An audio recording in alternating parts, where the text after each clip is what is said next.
জানাতে কারওয়ান বাজার থেকে যুক্ত হচ্ছেন রাব্বি আল রাহিদ। এছাড়া নগরের কর্ণফুলী বাজার থেকে যুক্ত হচ্ছেন ফয়সাল করিম। প্রথমেই যাচ্ছি রাব্বির কাছে। রাব্বি, ডিম ও মুরগির মাংসের দাম বাড়ার কারণ কি বলছেন এ নিয়ে ক্রেতা বিক্রেতারা?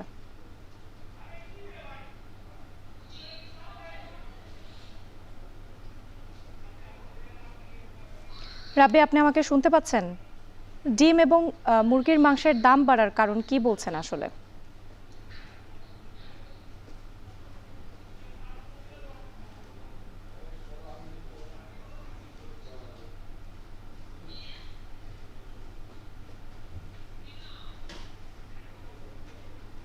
রয়েছি রাজধানীর কারওয়ান বাজারে এবং কারওয়ান বাজারে আজকের সবথেকে গুরুত্বপূর্ণ ইস্যু হলো ডিম এবং এই ডিমের দাম গত সপ্তাহে থেকে এই সপ্তাহে বেড়ে 130 টাকা, যেখানে ডজন গত সপ্তাহে ছিল 130 টাকা, সেখানে আজকে ডজন বেড়ে 140 টাকা হচ্ছে, সেটি লাল ডিমের ক্ষেত্রে। এবং সাদা ডিমটি 120 টাকা থেকে বেড়ে 130 টাকা হয়েছে। যেই ডিমগুলো গত মাসে আরও কম ছিল, যেখানে লাল ডিম গত মাসে ছিল প্রায় 110 টাকা এবং সাদা ডিমটি ছিল 100 টাকা ডজন ছিল, এমন ছিল। এবং এছাড়া যদি দেশি মুরগির ডিমের কথা বলি, দেশি মুরগির ডিম মোটামুটি 240 টাকা দরে বিক্রি হচ্ছে। এছাড়া হাঁসের ডিম 180 টাকায় বিক্রি হচ্ছে। এবং আমি যদি আপনাকে বলি যে ডিমের দাম আসলে কেন বাড়ছে, এই বিষয়ে আমরা বিক্রেতাদের সঙ্গে কথা বলেছিলাম। তারা যেটি বলেছেন যে এই সময়টি আসলে অত্যাধিক গরম পুরো রাজধানী জুড়ে এবং সারা দেশে অত্যাধিক গরমের কারণে মুরগির যেসব ফার্মগুলো রয়েছে সেসব মুরগির ফার্মে অতিরিক্ত মুরগি মারা যাচ্ছে, যার কারণে আসলে যেসব ফার্মের মালিকরা রয়েছেন তারা এসব মুরগিগুলো খুব কম দামে বিক্রি করছেন এবং দ্রুত হারে ডিম দেওয়া যেসব মুরগি রয়েছে সেই মুরগিগুলো তারা বিক্রি করছেন, যার কারণে আসলে মুরগির সংখ্যা কমে যাচ্ছে। এই মুরগির সংখ্যা কমে যাওয়ার কারণে আসলে রাজধানীতে এই যে ডিমের সাপ্লাই, সেই সাপ্লাইটি কমে যাচ্ছে। এবং পাশাপাশি আপনাকে যদি বলি মুরগির বাজারের কথা, তাহলে মুরগির বাজার আমরা কিছুক্ষণ আগে ঘুরে দেখেছি যে মুরগির সোনালী যে মুরগিটি রয়েছে সেই মুরগিটি আসলে প্রকারভেদে কিছু মুরগির দাম 300 টাকা কেজিতে বিক্রি হচ্ছে এবং কিছু মুরগি 340 টাকাতে বিক্রি হচ্ছে। এছাড়া যদি আমি আপনাকে ব্রয়লার মুরগির কথা বলি, তাহলে সেই ব্রয়লার মুরগি 175 টাকায় বিক্রি হচ্ছে। তবে মুরগিতে একটু স্বস্তি এসেছে গত সপ্তাহে থেকে। এই সপ্তাহে মুরগির যে বাজার মূল্য, সেই বাজারে প্রায় 10 টাকা করে মুরগির দাম কমেছে। এছাড়া যদি আমি আপনাকে সবজির কথা বলি, তাহলে সবজির দামের ক্ষেত্রে প্রতি প্রকারভেদে সবজির দাম প্রায় 10 থেকে 20 টাকা করে বেড়েছে, যেটি আসলে আমরা বিক্রেতাদের কাছ থেকে যেটি শুনেছি যে পাইকারি বাজার, যারা পাইকারি বিক্রেতা রয়েছেন তারা এই সবজির দাম তারা বাড়িয়েছেন। এই ছিল রাজধানীর কারওয়ান বাজার থেকে। এখন আমরা চলে যাব চট্টগ্রামে রয়েছেন সহকর্মী ফয়সাল, তার কাছে শুনতে চাবো যে আসলে সেখানকার বাজার পরিস্থিতি কেমন।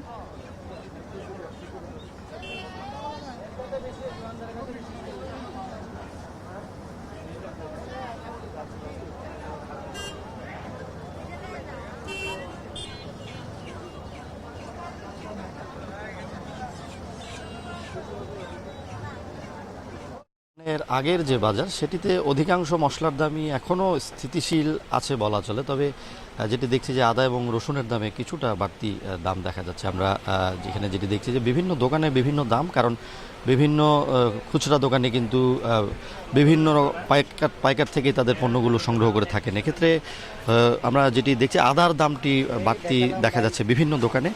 আমরা দেখছি যে আদা কিন্তু বিক্রি হচ্ছে 150 থেকে 180 টাকা বিভিন্ন দোকান ভেদে, মান ভেদে।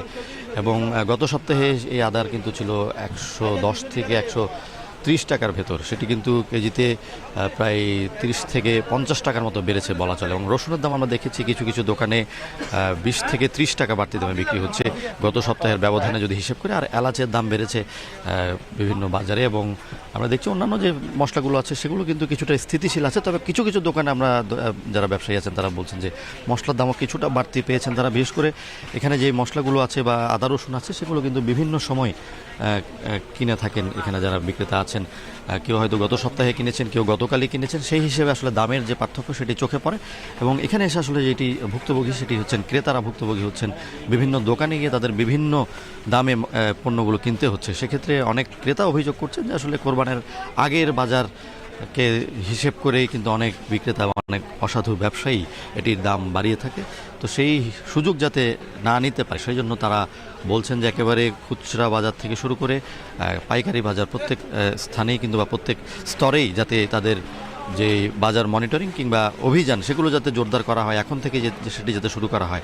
এবং আরও কিছু অভিযোগ আছে যে আসলে বাজারে বিভিন্ন ভারত থেকে বিভিন্ন সীমান্ত দিয়ে আসলে মশলা ঢুকছে এমন একটি অভিযোগ আছে। সে কারণে আসলে বাজারে একটি ভারসাম্যহীনতা দেখা দিয়েছে এবং সেটি কিন্তু আসলে সেই ভারসাম্যহীনতার প্রভাব পড়ছে চট্টগ্রামের বিভিন্ন বাজারে।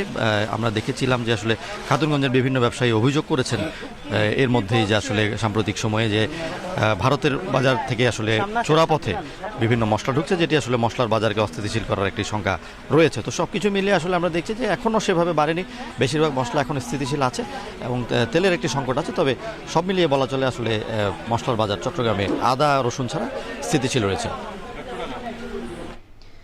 ঢাকা এবং ঢাকার বাইরে থেকে